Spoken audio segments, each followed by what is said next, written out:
Hi, this is awkward. Okay, hi. So yeah, I'm Carliann Pentz, and I'm from Lake Forest College. And I'm going to be talking to you guys today about the research that I conducted while studying in Costa Rica. So specifically, I'm going to be looking at levels of happiness. Does health and family communication have more of an influence on personal happiness than the quantity of material goods made or the amount of money made in general? So, before beginning, I just want to say what actually led me to wanting to study this type of topic. Usually when you think of Costa Rica, you think of how green it is, how pretty it is, all the environment, animals, sloths. But I was really interested in looking at the people. Maybe it's just because I'm a psychology major, but I'm interested in how they lived down there.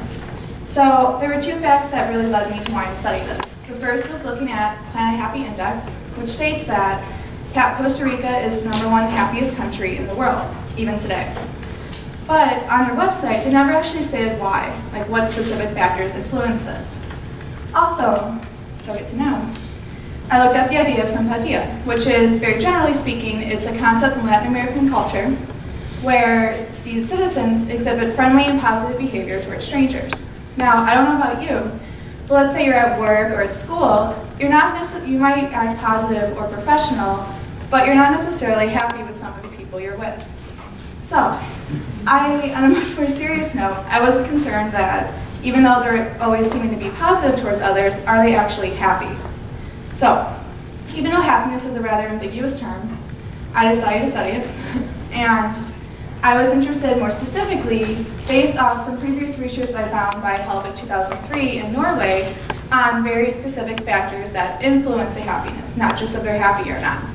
And what Helvig 2003 found was that people in Norway are much happier when they have family communication, wellness, and having good health, instead of having a large amount of material possessions or a lot of money, which I guess you can think makes sense. However, this type of study has never actually been replicated in somewhere like Costa Rica.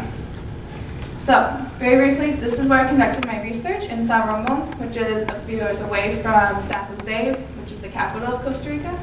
And you can see circled on the map, that's where I was located. And actually doing the study. So, in Norway, the participants had up to 200 questions to ask them what actually influenced their levels of happiness. There's no way I was going to be able to do 200 questions. So what I did is I only chose around 21 questions, and using some demographic information, I tried to make them as relatable as I could to the Costa Rican culture. So again, I had demographic information, which looked at age, gender, education, etc. And my actual 21 questions where people had to rate each question from 1 to 5 to determine their levels of happiness. For example, this is what the demographic information looked like. So I included family size, their religion, sexual orientation, a lot of information.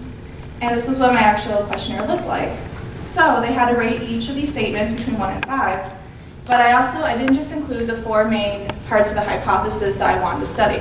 I also included things like having really inexpensive health care or not having a national army.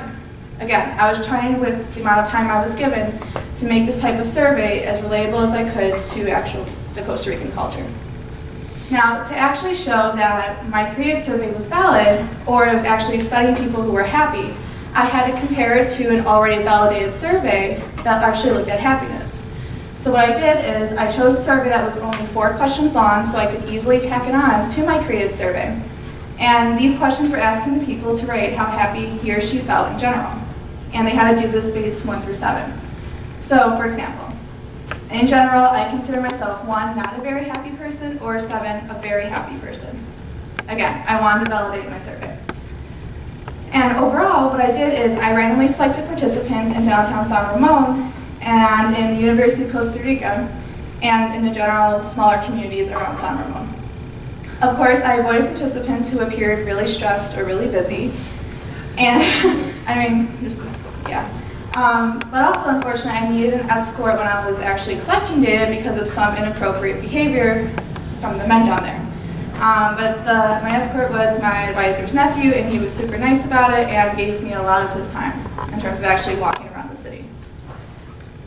So, for my participants, I had 197 total, a little bit more males than females. Most were in the students' age bracket, so 16 to 20, And a lot of them were from actually small towns in Costa Rica, which, just to point out, is really important to know because in Central America, people are traveling all over. They're integrating those types of cultures, well, subcultures of the general Central American culture. So I wanted to make sure that I was actually looking at people from Costa Rica. So just to reiterate really quick, I wanted to replicate the results that were found in Norway, looking at levels of happiness. I needed to compare my survey to a valid survey. And overall, which I can't really get into today, but I wanted to look at differences between the different demographic information I looked for. So this looks kind of complicated. It kind of was, but I'm going to make this as clear as I possibly can. So on the y-axis on top are the means of all the participants' responses. And on the x-axis shows the 21 questions of my survey. And what this shows is how the participants rated all the questions on my survey. So as you can see, family communication, living in nature, and having good health were rated the highest, or at least much higher than things like having material goods or the quantity of money that they made, which of course supported my hypothesis, which was really great. And overall though, they were much higher than having a national army, which I thought was interesting. Not that anyone would feel that passionate about having an army, but they were like verbal. They were really upset about having one. So going into the conclusion, my hypothesis was supported, which was great to have those kind of facts actually given for somewhere like Costa Rica. The lowest mean was having a national army. The highest means was living in nature and having good health, which maybe having good health wasn't surprising, but living in nature might be, since there are things on there like having inexpensive health care, but they still rated nature above that. Not surprising, a lot of the females were much happier with having equal gender rights than the males. Overall, I wish I had more time and participants to better this study, although with my lack of time, think about it, there's only a month or two to actually collect data when I was down there. But with this lack of time, that enabled me to actually be able to communicate more so with the people in my community where I actually lived. And overall, I just wish I could have had more specific, detailed questions instead of just 21 questions. And yeah, thanks.